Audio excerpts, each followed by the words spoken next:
Revelation 4953. From the 20th of August 1950. Grace.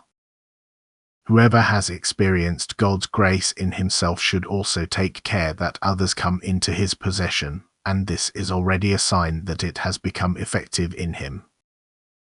Therefore, a person should help his fellow human beings, just as he was helped in spiritual as well as earthly adversity.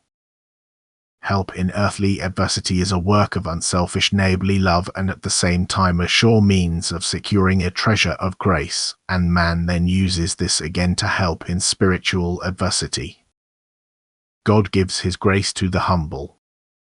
The humble person serves his fellow human being, and thus serving neighborly love is always the path that leads to God's inexhaustible source of grace. God's grace is the expression of his love and mercy. It is a gift which is intended to lift the weak fallen person up to him. Furthermore, it is a means to resist temptations of all kinds. It is the source of strength which emerges from divine mercy and is available to the human being undeservedly, from which he can take and use according to his own will. The human being who is willing to love receives grace in abundance, which he acquires through his activity of love. But it also flows to the loveless person, only it usually remains ineffective because he does not pay attention to it. Thus the human being can accept or reject a gift that is offered to him, but he can also acquire a treasure, that is increase what he receives as a gift 1,000-fold through his own will, that is through serving neighborly love.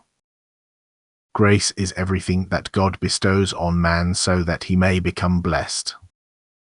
All means of beatification are means of grace, because it is an act of grace of immeasurable importance, if God helps the fallen away from him to reach a height again, which he could never reach by his own strength. God's infinite love and mercy helps the fallen one to strength, but does not force it upon him, but makes it dependent on his will to accept or reject it.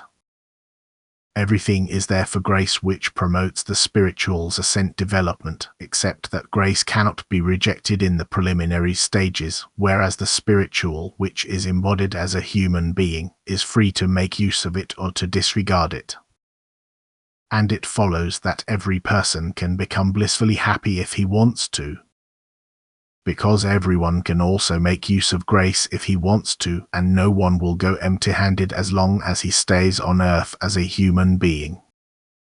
Yet no constraint is imposed on his will, otherwise God's grace would work in every person, but this would not be a free ascent and thus spiritual perfection would be impossible, which, however, is the final aim of everything that became imperfect in free will and is therefore also unhappy as long as it does not use God's grace. Amen.